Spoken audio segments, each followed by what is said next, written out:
Olá, crianças! Hoje nós vamos aqui entrar no nosso túnel do tempo para estudar ciências, rever os conteúdos de ciências. Olha só, eu quero que vocês, ao estudar, tem muita coisa, muita novidade nesse conteúdo de ciências. Mas, gente, prestem muita atenção mesmo no que eu estou falando. Pode abrir o livro de vocês, grupo 2, página 188, grupo 2, página 188, e ir acompanhando o que eu vou falando. E depois que desligar o vídeo, faça mais uma leitura, vocês estarão prontos para fazer a prova de ciências. Então, vamos lá. Nós estudamos em ciências na página 188, tá aqui, estudamos sobre uma maneira de conservar os ecossistemas, o lugar onde que a gente vive. A gente produz muito resíduo, e esses resíduos, às vezes, não têm um destino correto. Então, a gente, para reduzir a quantidade de resíduos, nós vimos que a reciclagem é a boa saída. Então, é reciclagem. Bom, se eu vou fazer reciclagem, né, eu vou dar um novo destino, uma nova utilização desses resíduos, eu preciso, primeiro passo, separar corretamente os resíduos. Então, eu tenho que colocar ele limpinho lá nos meus cestos de coleta e colocar tudo separadinho. Para facilitar essa separação, fizeram os cestos, né? Cestos de cores diferentes, azul para o plástico, quer dizer, o azul para o papel, o vermelho para o plástico, o vidro no verde. Gente, não precisa ficar, quem ainda não aprendeu, vocês vão aprender com a medida que forem utilizando, mas não precisa ficar decorando coisas que a gente decora, a gente esquece. Eu, pelo menos, esqueço. Então, eu não exijo isso de vocês. Vamos aprender e não decorar. Então, eu não vou cobrar isso de vocês, tá? Mas a gente tem que saber que a gente tem que colocar separado. Tudo separadinho.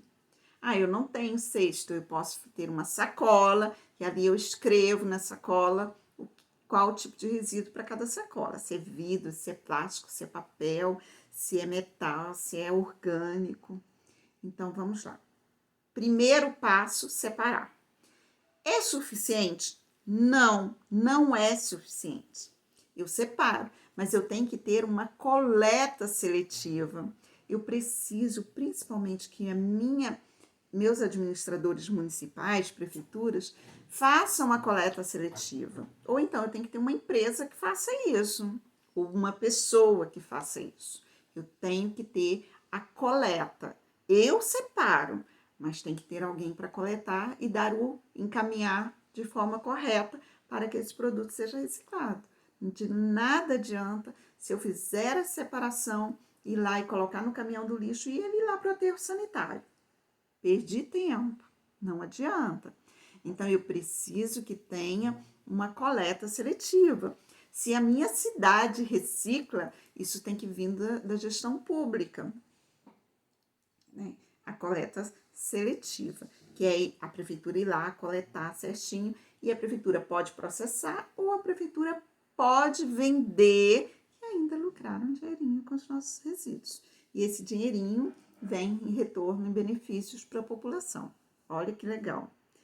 Então, vamos lá. Primeiro passo, separar. Mas eu preciso que tenha uma coleta seletiva. Um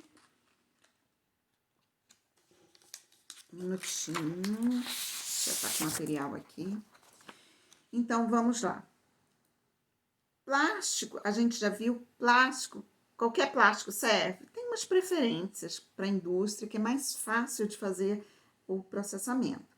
A mesma coisa acontece com papel. Nem todo tipo de papel pode ser encaminhado para reciclagem. Por exemplo, os papéis plastificados não servem, carbono não serve, documentos plastificados não servem. Então, alguns não servem. Tem alguns tipos de papel higiênico, papel toalha, também não é bom para reciclagem.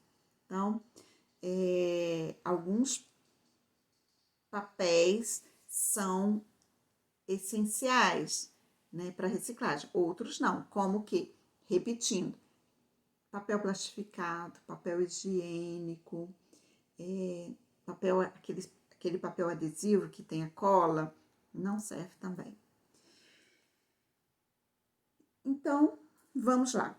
Se a gente fizer isso, a separação, aí tiver alguém que faça a coleta seletiva, a gente contribui para a redução do desmatamento.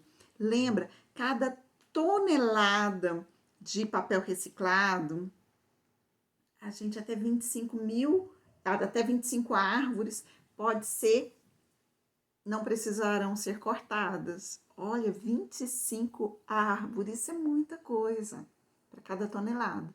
Então, gente, isso eu estou falando do papel.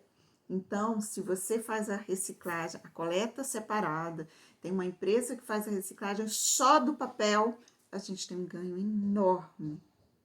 Mas vamos lá. Ah, mas a minha prefeitura, então não vou fazer, porque na minha cidade não tem quem faz a coleta, minha prefeitura não faz, então não vou fazer. Olha só, resíduos orgânicos. Quem tem sítios, gosta de plantas, os resíduos orgânicos, restos de alimentos, como cascas de frutas, cascas de verduras, aquela quando a gente vai fazer a seleção das folhinhas de alface, do espinafre, da couve, tem algumas folhas que não vêm boa, essas folhas todas podem ir para reciclagem, fazer composto orgânico, casca de ovo. Então, isso tudo serve para fazer pó de café, isso tudo serve para fazer composto orgânico. A gente vai produzir uma matéria rica, né, com minhoca, então vou produzir o humus através da compostagem, e aí isso é um adubo riquíssimo para as plantas. Então, a gente pode fazer só dos resíduos orgânicos, então. Então, vou separar, já que eu não tenho quem pega material, eu vou fazer dos resíduos orgânicos, vou fazer a minha compostagem e ali eu vou adubar minhas plantas. Isso toda casa poderia ter a sua composteira. Muito bem. Vamos lá, então. Gente, aí nós estudamos o processo de formação de solos, tipos de solos. A gente tem o tipo de solo, o material que está no solo, que faz parte do solo, lá na página 194. Os tipos de solo, eles são variados. Eu tenho solos de muitas formas diferentes. Olha só aqui. Que são camadas, né? Mas a gente tem também solos de muitas cores, de muita textura. Então, o que acontece? A origem, o tipo de solo depende da rocha mãe, a rocha que deu origem ao solo. Só que aí o solo, essa rocha, com o tempo, ação dos ventos, calor, frio, dos seres vivos, eles vão se transformando, dando origem do solo. Esse é um processo muito demorado, muito demorado. 400 anos para cada 300 a 400 anos para cada 1 centímetro de camada de solo. Muito demorado. Por isso, a gente deve conservar esses solos. Bom, então, dependendo da quantidade, alguns componentes, eles estão presentes em todos os solos, como, por exemplo, a areia, a argila e matéria orgânica. Isso está presente em todos os solos. Bom, e outros nutrientes que às vezes nem está presente, mas esses estão presentes em todo o solo. Só que ele varia em quantidade. Um solo tem mais areia, o outro tem mais argila, o outro tem mais matéria orgânica. Então, aí eu posso dar origem a diferentes tipos de solos. Exemplo, solo arenoso, solo argiloso. Vamos definir cada um? Arenoso, o próprio nome já indica, solo que tem uma maior quantidade de areia. Areia são grãozinhos maiores, não são? São grãozinhos grandes que a gente pode até separar. Então, olha só, se eu tenho essas areias que são grãozinhos maiores, eu tenho uma maior poro, maior espaço entre um grão e outro, né? Olha só. Imagina isso daqui, ó. aí vem outra aqui embaixo. Então, assim, são grandes, outra vai encaixar direitinho se eu colocar outra aqui embaixo, vai ocupar esse espaço que tá branco aqui, que tá mostrando meu rosto? Não, não vai encaixar ali. Então, o que que ele acontece? Eu só sobra um espaço aqui, ó, um buraquinho. Esses são chamados de poros. Então, olha só, eu tenho esses poros, isso facilita com que o ar passe, mas a água também passa. A água passa e escorre, e o solo seca rapidinho, o solo arenoso. Quando eu tenho solo argiloso, lembra da experiência que eu fiz com vocês? O solo argiloso, os poros são bem pequenininhos, porque os grãos são menores. Então, os poros são ali, ó, tudo pequenininho, encaixadinhos, né? Então, lembra que eu fiz com a mão, agora eu tô fazendo com os dedos, ó, menores, então sobra menos espaços. Sobrando menos espaço, a água não percorre com tanta facilidade. Como a água não percorre com tanta facilidade, ela fica retida no solo. Então, por isso eu digo que o solo tem maior retenção de água. Se ela tem uma maior retenção de água, eu tenho um vaso lá com a planta com solo argiloso, eu vou molhar um pouquinho de água hoje, amanhã quando eu volto ele ainda tá molhado. Então, às vezes eu não preciso nem molhar todos os dias. Agora, quando você olha o solo arenoso, a água escorreu, porque tem muitos poros, os poros são maiores, a água escorreu, o solo secou, eu preciso molhar, às vezes até mais de uma vez por dia. Entendeu a diferença? Então, solo argiloso, a água não percorre muito facilmente, ele retém a água. Então, se eu tenho uma planta, eu gasto menos água para molhar a planta no solo argiloso do que no solo arenoso, que a água escorre e o solo seca. Vamos lá. O que mais que eu quero ensinar para vocês aqui? Bom, se o solo demora tanto tempo para se formar assim, a gente tem que preservar ele muito bem, porque os seres vivos dependem do solo. Alguns até moram neles, como as minhocas e vários habitantes do solo, fungos e outros, alguns insetos, mas a gente depende dele porque é no solo que a gente produz o nosso alimento. Então, vamos conservar os solos.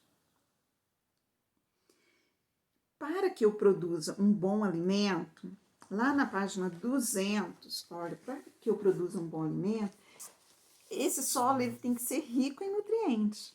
Então, o que eu faço? Eu posso adubar o solo para manter os nutrientes que a planta precisa. Eu posso adubar com adubo químico? Posso. Não é tão bom, mas posso. Mas eu posso adubar também com adubo orgânico, aquele que foi feito lá da minha composteira, porque eu fiz a reciclagem dos resíduos orgânicos.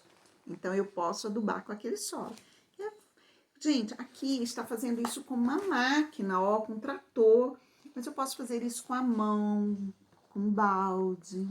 Aí eu estou fazendo adubação de solo. Ah, mas o solo precisa também de água, solo seco, a planta precisa de água. Então, posso irrigar, posso molhar. Aqui está sendo por aspersão, mas eu posso irrigar com gotejamento, que não tem água para cima, assim, um gotejamento que às vezes é até melhor. Mas eu preciso dos espaços, lembra? Os espaços para que a raiz da planta, aqueles esporos, é importante também para que as raízes da planta consiga crescer e alcançar mais espaço, mais nutrientes. Ótimo! Então, eu tenho que fazer aração desse solo, eu tenho que arar, ó, aqui tá fazendo com trator, mas eu posso fazer na minha horta, eu posso fazer com uma pazinha, com uma enxada, uma ferramenta. Mas aqui na plantação grande, faz com o trator a aração desse solo. Vamos lá. Olha, mas o solo, mesmo com todos esses cuidados, o solo está em constante transformação, né? O que eu fiz? Eu fiz a irrigação, eu fiz o arejamento, né? Que é através da aração, eu fiz o arejamento, aumentei os poros, eu fiz a irrigação, a adubação. Agora, eu preciso preservar o solo, preservar das ações do tempo, como vento, água de chuva, ações do homem. Então, os solos, eles se gastam, eles se desgastam. Um desses processos, dessa modificação, é a erosão. O que é a erosão? Deixa eu mostrar aqui. Olha só, erosão é isso, ó. Vem a água da chuva e leva a terra, leva parte do solo embora. E aí pode ir com o tempo até abrindo esses buracos, essas valetas aqui, ó. Isso se chama erosão. Então, tem algumas medidas para eu evitar a erosão. Quais são essas medidas? Eu não posso tirar a cobertura vegetal do solo. Eu tenho que manter a cobertura vegetal do solo. Preciso, então, quando eu vou construir, olha só, eu preciso planejar as minhas construções. Eu não posso construir de qualquer jeito, porque vem a chuva e leva, pode levar todo esse solo, levar as casas, causar acidentes terríveis. Então, eu tenho que planejar as construções, eu tenho que manter o solo coberto com vegetação, eu tenho que... mas se eu tenho um solo, como é muito comum na nossa região, um solo inclinado assim. Aí vem, ó, a água da chuva vem aqui, ó, leva o solo. O que eu faço? Faço curva de nível, são umas curvinhas aqui, ó. Ó, por exemplo, aqui, ó, tem uma curva de nível aqui. Então, a velocidade da água vem vindo. Aqui ela perde um pouco a velocidade da água. Então, ela não leva o solo, porque essa curva aqui impediu. Aí vem vindo. Aqui, ó, outra curvinha aqui. De novo, ela reduz a velocidade. E assim vai. Então, são plantios em curvas de nível também. Gente, o que mais que tem aqui para vocês saberem? Tudo bem. Terminamos aqui a nossa revisão. Na prova eu vou pedir que vocês leiam com muita atenção, que eu tenho certeza que vocês saberão de tudo. Beijo grande. Tchau.